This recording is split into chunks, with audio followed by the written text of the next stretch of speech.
तुम सब जो खाक में बसने वाले हो, जागो और शादमां हो।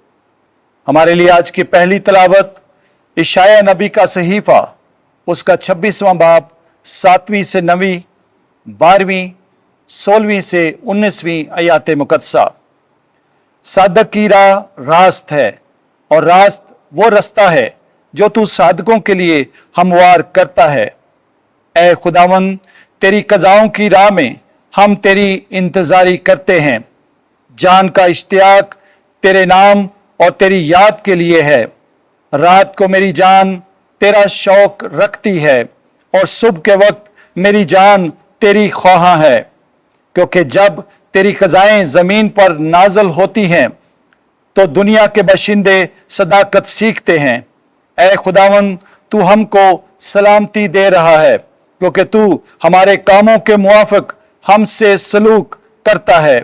ए खुदावन, उन्होंने तंगी में सजा पाई, रंज और जुल्म उनके लिए तेरी तादीब थे।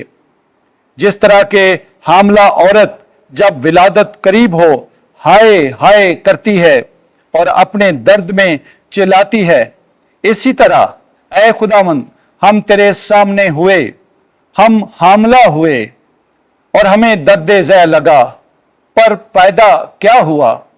हवा, हम जमीन पर रहाई नहीं लाते और दुनिया के बशिंदे हलाक नहीं होते। तेरे मुर्दे जिंदा होंगे, मेरी नाश उठेगी। मिट्टी में बसने वाले जागेंगे और शादमानी करेंगे, क्योंकि तेरी औस रोशनी की औस है और जमीन अपने मुर्दों को उगल देगी। पाक कलाम के पढ़े और सुने जाने पर खुदा की कसरत से बरकत हो। ज़बूर 102 जमायती जवाब। खुदावन ने अपने बुलंद मकदस से जमीन पर नजर की है। तू ए खुदावंद अबद तक कायम है और नस्ल दर नस्ल तेरा जिक्र है। तू उठ और सहून पर रहमत फरमा, क्योंकि ये वो वक्त है कि तू उस पर तरस खाए, क्योंकि तेरे बंदों को तो उसके पत्थर भी अजीज हैं और उनको उसके खंडरों पर तरस आता है। जमायती जवाब। खुदावन ने अपने बुलंद मकदस से जमीन पर नजर की है। और ए खुदावन, कौमें तेरे नाम से और जमीन के बादशाह तेरे जलाल से खौफ खाएंगे। जब खुदावन सहून को तमीर करेगा और अपने जलाल के साथ जाहिर होगा, तब वह मस्कीन की दुआ की तरफ मुतवज्जा होगा और उनकी अर्ज को हकीर ना जानेगा। जमायती जवाब। खुदावन ने अपने बुलंद मकदस से जमीन पर नजर की है।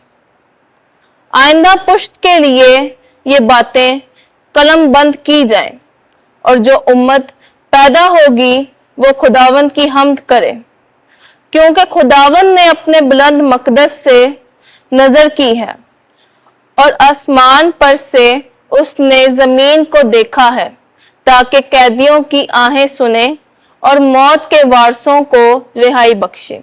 जमायती जवाब। खुदावन ने अपने बुलंद मकदस से जमीन पर नजर की है। खुदावंद आपके साथ हो। इंजील मुकद्दस मत्ती के मुताबिक ए खुदावंद तेरी तमजीद हो। 11वां बाब 28वीं आयत से लेकर 30वीं आयत तक। मैं हलीम और दिल का फरोतन हूं। एक दिन यीशु ने लोगों से कहा, ऐ सब थके मांदो और बोझ से दबे हुओ, मेरे पास आओ, मैं तुम्हें आराम दूंगा। मेरा जुआ उठा लो और मुझसे सीखो, क्योंकि मैं हलीम और दिल का फरोतन हूं, तो तुम अपनी जानों के लिए आराम पाओगे, क्योंकि मेरा जुआ नरम और मेरा बोझ हल्का है। इंजील मुकद्दस के वसीले से हमारे गुनाह माफ़ किए जाएं। ऐ मसीह तेरी इस्ताइश हो।